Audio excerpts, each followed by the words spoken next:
Okay, good evening. So one of the features sa ato ang portal, no, kana ganing client search or kaning clientele report, kay whenever we want to look for details sa atong clients, no, kung for example payments based na post na bang payments or basta unsa nga kanang mga details sa ato ang clients, dili na to siya makita sa atong clientele report. So as you can see, mag-open kasi mong portal sa Iris Web. So of course you know already naman, di ba, how to open your portal, and if you find it difficult to log in your password or you forgot your password, so naman tayo another video regarding ana, but for now let's just say nga naka open na mo sa inyong portal. So diri ka sa pinakataas na mga menu ning business report, clientele report. So kani importante ning nga inyo gining ma-explore always. So for example, clientele report So clientele report, dito to makita ang mga birthday reminder, mga if katong mga credit cards inyo mga clients nga hapit na ma-expire, so dito nyo makita. So for now, dito sa client or policy search. So what if nanangutan na yung mong client nga wala pa na-reflect yung payment or na-reflect na ba yung payment or ganun ang last na yung payment, ana. So dili ni mo tanan makita ang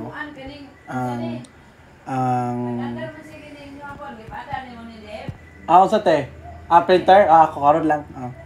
So diri ka sa policy search, no, or client or policy search. So for example, ang first name sa imong client is Mary, Mary Luna, pwede nimo na i-search. So type your first name, then search. So wait lang ta sa results, no, loading lang na siya kadali. So diri nimo makita. So mulugwa diri ang imong client nga na Mary Luna ang first name. So i-click mo ning policy number kaning orange ang color. So it signifies na maklik siya. So mag-loading pa na siya kadali. So wait lang na nimo. So dali makita nimo mga policy details, the account, no, nanalog na. So maningahang policy details, then the account, the product, no, the account. Kaya ano man siya, auto debit man siya. So beneficiaries niya, then fund info, ganun. And the history, diri makita ang mga payment made, no. So mangutan na yung client mo na-reflect na ba sa iyang account ang payment, mani ipakita nimo if na-reflect na. So gikan sa last payment niya, that was December 26, 2022, o November to February, March, no, April, May, June, Nana. So mo ni iyang mga makita pa nimong history diri, din ang mga official receipts, no, na po diri if you want to download and send it to your client, na gyapon diri.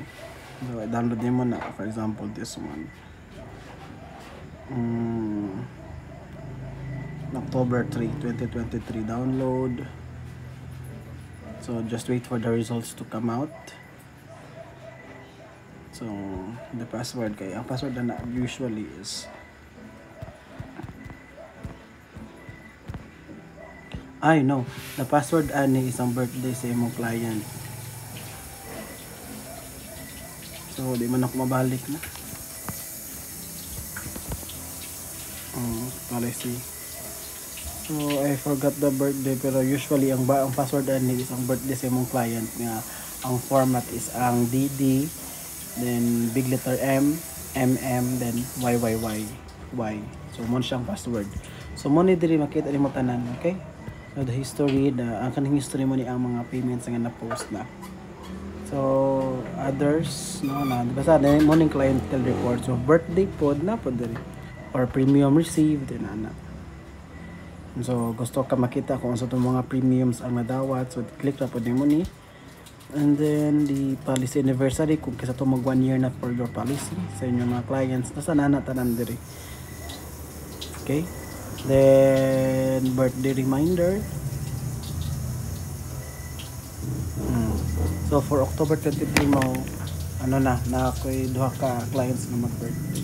And then for the next week wala. Then sa November 18 meron. So inana siya kanindot. So basta kadira ka sa clientele report kani. Okay?